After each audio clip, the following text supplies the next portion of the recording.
What made Michael Jordan different? Not his vertical, not his shoes, not even the 6 rings. It was the thing you couldn't measure, that invisible fire that turned small insults into lifelong missions. The thing that made him look at a scoreboard when everyone else looked at the clock. They call it the killer instinct. But for Jordan, it wasn't just instinct. It was obsession. An unrelenting, almost frightening need to win that bordered on madness. When most players were celebrating victories, Jordan was already thinking about the next game and the next victim. He wasn't chasing numbers, he was chasing domination. Losing wasn't an option. It was a personal insult. Every missed shot, every critic, every teammate who slacked off became fuel. You could see it in his eyes before tip-off. Cold, locked in, calculating. Opponents didn't just play against him, they survived him. People talk about talent, work ethic, and confidence. Jordan had all 3, sure. But he also had something darker, a memory for pain. He remembered every slight, every doubt, every time someone said he wasn't good enough. He turned that pain into power. And the moment you gave him a reason to take things personally, you were finished. This is the story of that switch inside his head, the one that turned a promising kid into the most ruthless competitor the game has ever seen. The story of how a single emotion, refusal to lose twice, built a dynasty and created a legend. Because for Michael Jordan, greatness wasn't about winning once. It was about never letting the same hand beat him twice. Section 1, the early chip on his shoulder. Before there was Air Jordan, there was just Mike, a skinny sophomore who didn't make the varsity team. The year was 1978. When the roster was posted, Jordan scanned the list twice, expecting to see his name. It wasn't there. His friend made it, he didn't. Most kids would be shrugged it off, played JV, and waited for another shot. Jordan didn't. He went home, shut the door to his room, and cried. Then he made a promise that no coach would ever cut him again. That moment planted the seed of everything we'd later call killer instinct. Because it wasn't about losing a spot, it was about humiliation. It was personal. He started waking up before sunrise to run wind sprints on the track behind his house. When teammates finished drills, he stayed for another hour. He didn't just practice, he rehearsed revenge. Jordan's brother Larry was the measuring stick. Larry was shorter, stronger, and loved beating Mike in one-on-one. Those backyard games were brutal blood, elbows, scratched arms, and no mercy. Larry pushed him until fights broke out, but that constant defeat hardened something inside. Jordan learned to channel anger instead of avoiding it. Every loss was a lesson, every win a warning to the next opponent. By the time he finally made varsity, he didn't celebrate, he attacked. Coaches noticed it immediately, the intensity, the refusal to take plays off. He wasn't smiling, he was hunting. When he reached North Carolina under Dean Smith, that hunger terrified teammates. Even then, he treated scrimmages like Game 7. Smith once said, "Michael doesn't compete to beat you, he competes to break you." That high school rejection turned into a lifelong engine. It wasn't talent that changed between sophomore and junior year, it was spite. Jordan turned embarrassment into gasoline. And yet, as unstoppable as he looked, this was just the beginning. Because the world was about to discover that his fight wasn't against other players, it was against the very idea of ever being ordinary again. Section 2. Practice as war zone. For most players, practice is where you polish skills. For Michael Jordan, practice was where you killed excuses. By the time he reached the Chicago Bulls, Jordan had already decided that training wasn't AT preparation, it was combat. Every drill was war, every scrimmage was personal. His teammates didn't know it yet, but they were stepping into his battlefield. There is a story from the late 1980s that sums it up perfectly. During a routine practice, a rookie tried to block one of Jordan's shots. Jordan didn't say a word, he just nodded. The next possession, he called for the ball, backed the rookie down, scored over him, and whispered, "Don't ever do that again." Then he spent the next 10 minutes scoring on him repeatedly. That wasn't cruelty, that was his version of education. You either toughened up or got out. He demanded the same intensity from everyone, even the ones who couldn't match his level. When teammates laughed or took plays lightly, Jordan snapped. He saw laziness as disrespect, not just to him, but to the game. His teammates learned quickly. If you wore a Bulls jersey, you didn't coast. Because the moment you did, MJ would come for you in practice, not just in games. Reporters later called these sessions the real Bulls games. Fights broke out, elbows flew, words were exchanged that could never be printed. But that S where Jordan sharpened his blade. He used practice to simulate pressure, so that when the real lights came on, he already felt like he'd been there. Phil Jackson once said, "Michael S. practices were harder than most people S games." That's S, not exaggeration, it S, documentation. He created chaos on purpose so that calm would feel easy later. To Jordan, discipline wasn't about routines, it was about punishment. The kind you inflicted on yourself until no one else could hurt you again. And yet, even as he mastered the physical grind, something deeper was happening. He wasn't just preparing to outplay opponents, he was preparing to outthink them. Section 3. The psychological arsenal. Physical dominance wins games. Mental dominance builds dynasties. And Michael Jordan understood that better than anyone. By the late 80s, Jordan had mastered more than just jump shots, he'd mastered manipulation. He knew how to crawl inside an opponent's head, rent-free. Every smirk, every stare, every word on the court had a purpose. He wasn't just playing basketball, he was playing chess at 100 miles per hour. When reporters asked how he stayed so motivated, Jordan said, "I take things personally. That wasn't a joke, it was a weapon." He could turn the smallest insult into nuclear energy. If a player scored on him once, he'd remember it for years. If a coach said he wasn't the best, he'd make sure that coach never forgot it. Sometimes he even invented disrespect just to fuel himself. Take the famous LeBradford-Smith game. In 1993, Smith scored 37 points on Jordan, the game of his life. Afterward, Jordan claimed Smith said, "Nice game, Mike." The next night, Jordan dropped 36 points on him in the first half. Later, he admitted Smith never said a word. He made it up. He needed that spark, that reason to destroy someone. This was Jordan's genius. He knew that competition was 90 psychological. He didn't just beat opponents, he made them doubt themselves. His stare downs, trash talk, even silent intimidation were all tools in his mental arsenal. Scottie Pippen once said, "By the second quarter, most guys had already lost the game in their heads, but the mind games weren't reserved for enemies." Jordan used them on teammates too. He pushed, provoked, and tested everyone around him to see who could survive his intensity.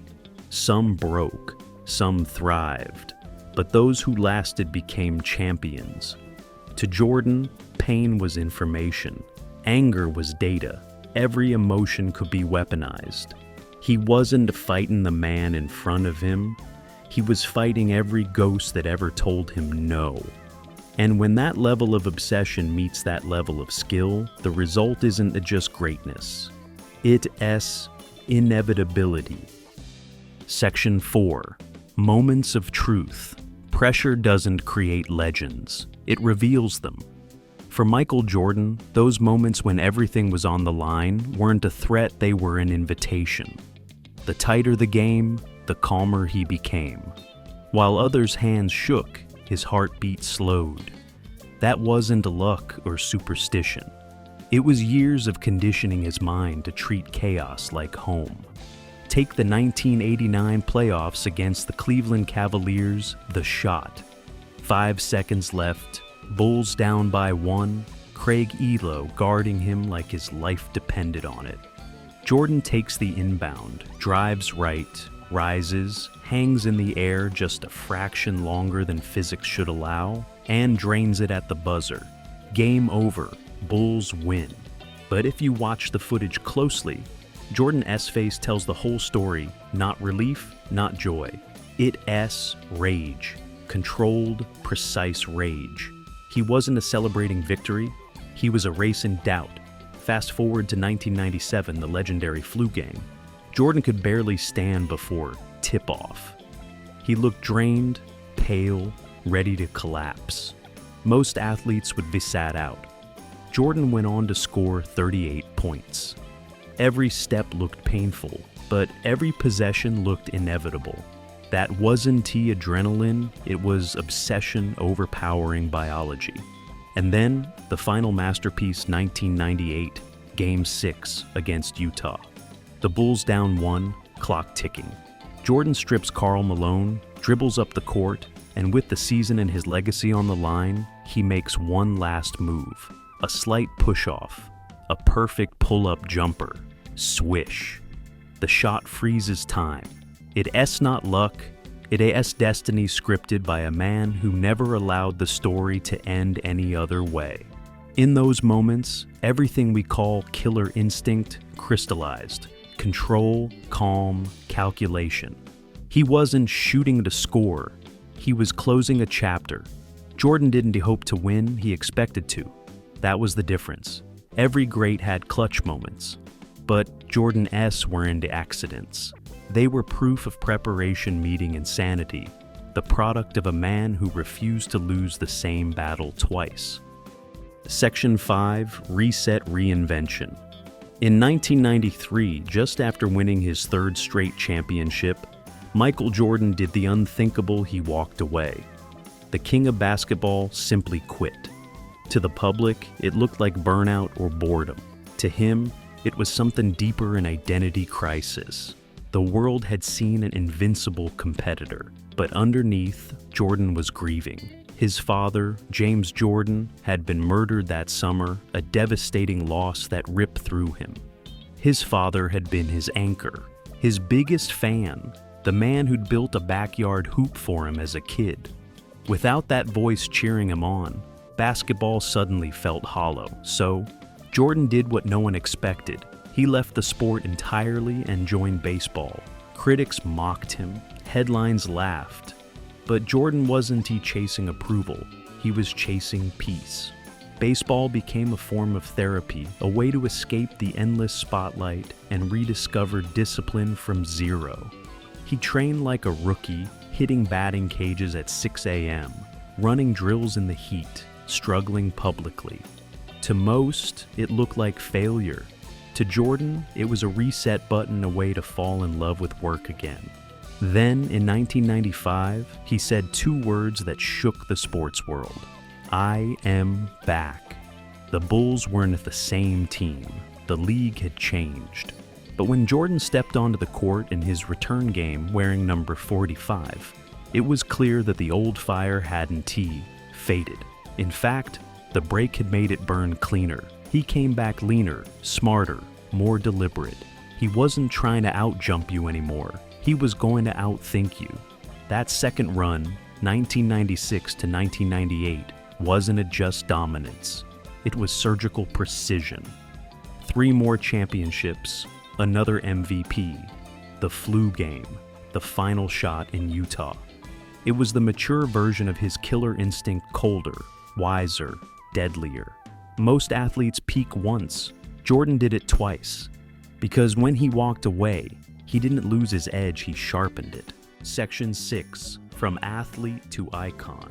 When Michael Jordan returned to the NBA and reclaimed his throne, he wasn't just playing for championships anymore.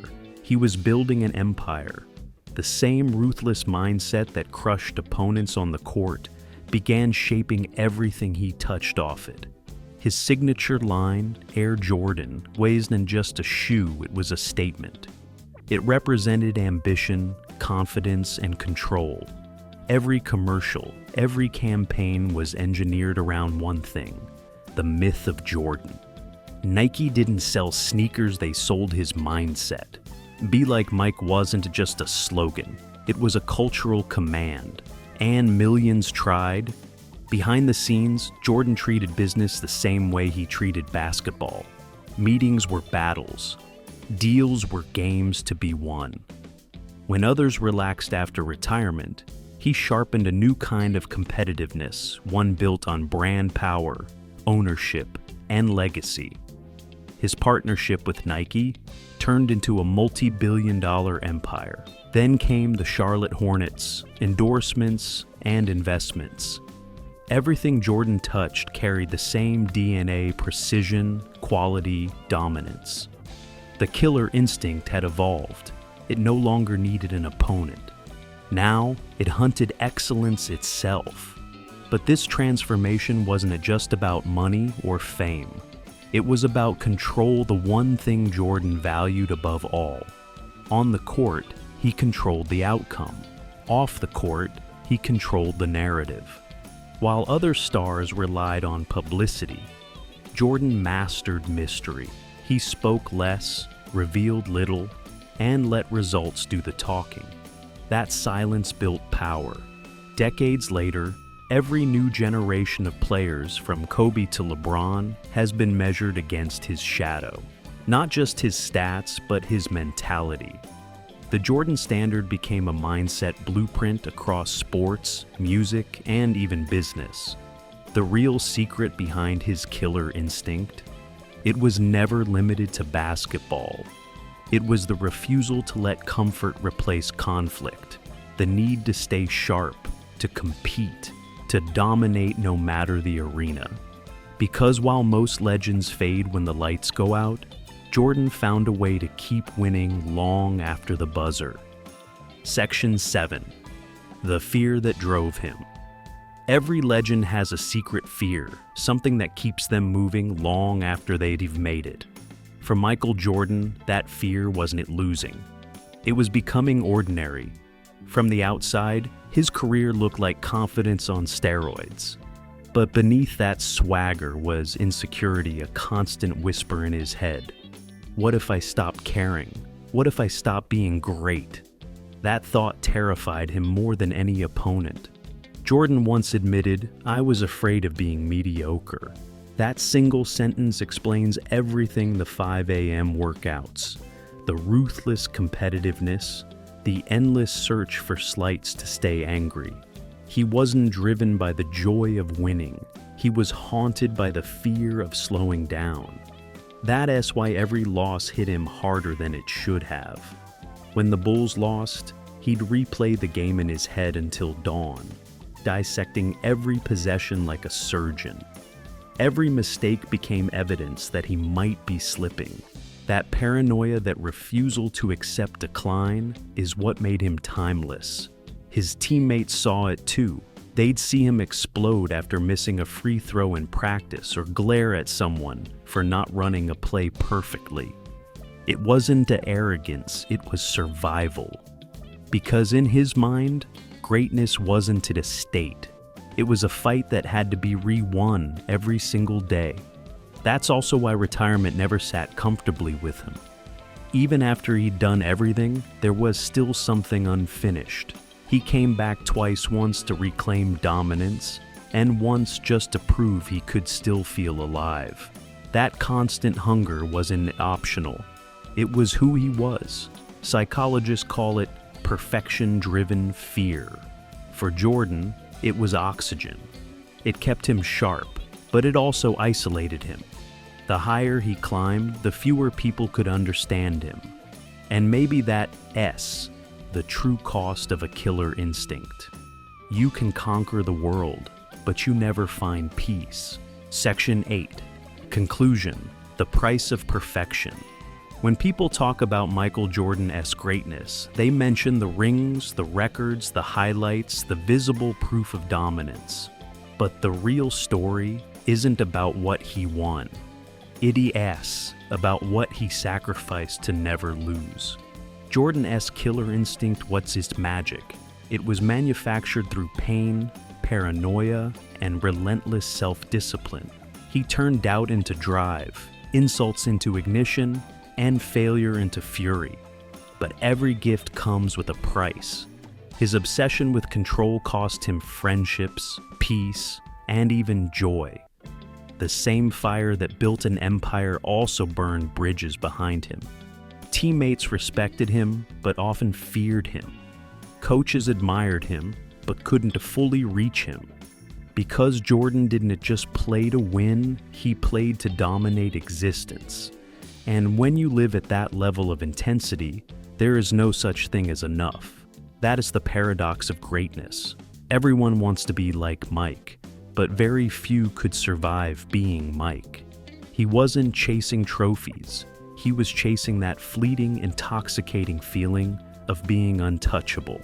The moment it faded, he found another mountain to climb. That why, even after retirement, he couldn't stop competing in golf, in business, even in conversations. The game never left him because the game was him. Decades later, his killer instinct still defines what greatness means. Players quote him, brands emulate him, fans idolize him. But deep down, Jordan's story isn't just about victory. It is a cautionary tale about the cost of refusing to lose. So, when we look at that iconic image, Jordan, mid-air, frozen in time, tongue out, eyes locked, we are not just seeing an athlete. We are seeing a man who turned pain into power, fear into focus, and competition into art.